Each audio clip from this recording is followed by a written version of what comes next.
Something I've been thinking about a lot lately is I've had people come up to me and talk to me about hitting new progression, especially yesterday. A bunch of people came to Barbell Brigade to like talk to us or whatever at the seminar, which was really cool, and someone was asking me about how I continuously progress and stuff like that. I feel like a lot of people have trouble with like mental roadblocks. So like for example, you're hitting bench and you first start, your first goal is 1 plate, right? And then you see everyone that's strong hit 2 plates. You want to hit 2 plates. Like myself. Yeah. And then of course, you know, there's each plate is kind of like a tier of strength. So a lot of people, I feel like, are physically strong enough to hit the next tier of strength, but mentally they put up a roadblock as far as like, that's 2 plates. I can do everything underneath. I can go 1 plate, 35s and a 5, but 2 plates. And the cycling still out. You feel like the same way? For sure. And it's even reinforced, like at the bench press competition last night, there was 1 plate, 2 plate, and 3 plate competition. For the girls, it was 1 plate, and for the guys under 200, it was 2, and for the guys over, it was 3 plates. So you see that kind of reinforced in like these huge milestones. Yeah, sure. And they make it so, exactly, huge. It's a huge jump. I mean, 1 plate to 2 plates, especially for like people like me, that's crazy. That's a huge jump. So yeah, it's definitely reinforced for sure. It was, hitting 2 plates for me was huge. Like I was so stoked. You guys saw the video, right? What I think, this is just my perspective. Something that I've been dealing with is I'm relatively new to lifting, right? Yeah. So everything up until 2 plates really wasn't that much of a struggle as far as like the actual lift, grinding it out, right? Hitting 185, it was hard, but I was able to get the 5x5 relatively fast after I hit it for maybe 3 reps or something. Like it happened pretty fast. But when like 2 plates, when I pushed it, like that was hard. Right. And I think that, and going, kind of regressing a little bit, going back to when you first start lifting, when you're newer to lifting, you are progressing pretty quick, right, comparatively. And I think like right now, 2 plates for me is heavy. That is a pretty, for me, that's a heavy lift. And that's the first time I've actually gotten there. Getting to a heavy lift has been hard. So I think like a lot of people, when you first start lifting, you have those really fast jumps, and it's not easy, but you're not really grinding too hard. Yeah. And then you get to a grind and you're like, whoa, you're not used to it. Like, you know what I mean? You're not used to really grinding a rep out. Would you say now that you hit 225 though, that 225 is a lot less scary mentally?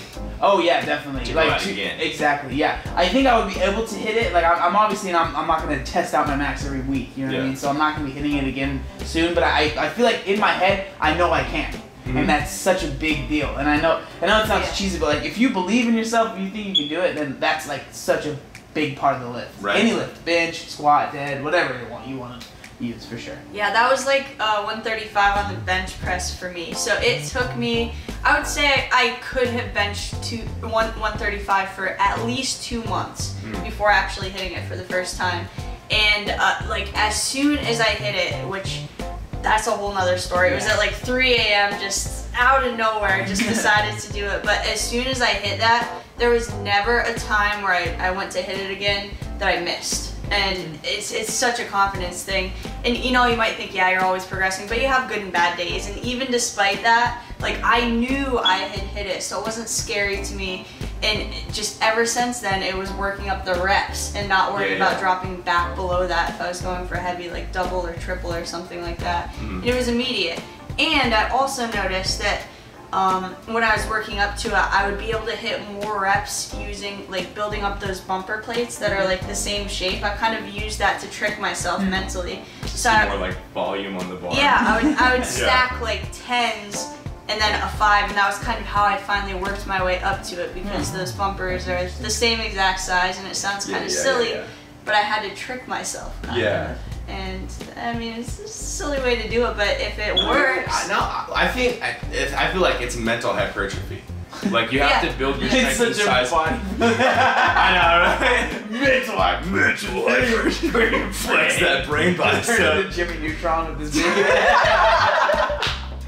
But like for real, you know, you get your bigger muscles and stuff. But if you're looking at whatever the weight is, you're looking at that weight, and before you go up to the weight, you already have told yourself, this is gonna be so heavy. Yeah. Oh my gosh, this is gonna be so heavy. I hope I can get this. You ever think, I hope I can get this? Now there's a difference in being scared of the weight and respecting it. You know what I mean? Like you should go up like this is gonna be heavy, but I'm gonna kill it. Yeah. But it's how you think this is gonna be heavy almost. You know what I mean? If you think this is gonna be heavy versus this is gonna be heavy, but I got it. Yeah, what's the difference between like going up to it being heavy and wanting to execute it and putting it all into executing it, or going up to it and thinking like, I don't know if I'm gonna get this. Yeah, unsure. Exactly. Your body language is different when you're scared. Yeah. You approach things completely differently when you're scared, and when you're very close to PRing, that could completely change that's it. a good point. And that can hurt you too. Oh yeah, sure. Yeah. When I've gone for heavier weights on, especially bench, because that one's a lot slower than like a squat or dead. You get a lot higher jumps each time. When I go up to a bench, sometimes if it's a heavy one that I know I'm gonna hit for 1 or 2, that's the goal. Just setting up for it, like keeping my shoulder blades tight and then pushing like through my toes down and like keeping all the things that are pretty, like when I hit 225, like that for me that's a high rep thing, so I'll do like 10 reps of that. Right. I never have to question my form. I just sit down and tuck and do it. But like if I'm gonna hit 285, 275, something like that, it's like it's all a different thing that I've never done before. You have that other lingering thought in your mind that kind of takes your subconscious focus away from, okay, this is how you safely set up. Mm-hmm. And I've noticed it was kind of like my last rep during the competition last night. I misgrooved bad, and I guarantee that happened because I was scared, not because I was fatigued. Like I had a feeling I wasn't gonna hit it, and I just dropped the bar way too low on my chest, and that was it. It's just error, like literal error in setting up. It like takes you out of that second nature, because if it's a lightweight for you, then it's just so second nature to keep yourself tight and hit all the things that you're supposed to do. And then it's almost like you're going into a different meet, like going into a different sport or something. Yeah. It's so heavy. It's just crazy to me how much, I think the more you get into lifting, the more you realize how much your like mental preparedness affects your lifts. Absolutely. And it's not even like, and then it goes into like making sure you get enough sleep and stuff like that. Because if you're not having enough sleep, you're not as sharp. You know what I mean? You're not thinking through things clearly. So that's something that I've noticed is kind of going off topic a little bit, but like sleep is so important, like for your just mental strength, and then your physical strength as well. Yeah. Well, I mean, any preparation, water, or like food. Exactly. For example, like if you eat too much the other day and then you don't eat all day today, it's definitely gonna affect you when you get there. Exactly, and I think that's something that I think people that work out, like we go to the gym 6 times a week, right? So I think it's easier to realize when you're off when you're going to the gym that much, and when you know what I mean. Does that make sense, right? Like when you're going to the gym 6 days a week, you're there and you know how you normally feel. And if you feel off, you're gonna feel that. But if you're only going to the gym 3 times, I think there's nothing wrong with only going to the gym 3 times a week. But like I'm saying, it's like if you're there 6 days a week, you know how you more just chances like to analyze. Exactly. Just like if you work a full-time job versus a part-time job, right? Yeah. If you're there for 40 hours and something's off, a coworker's being weird or something, you're gonna notice that more than the person that's only there 15 hours. That's a really good point. Yeah. That's something that I think is huge. Just like the time that you're at the gym, you'll be able to kind of pick up on things. It's just like time under the bar, time at the gym. You know what I mean? It's I like it. It's tension for your life. Yeah, tension for your mental hypertrophy. Hey.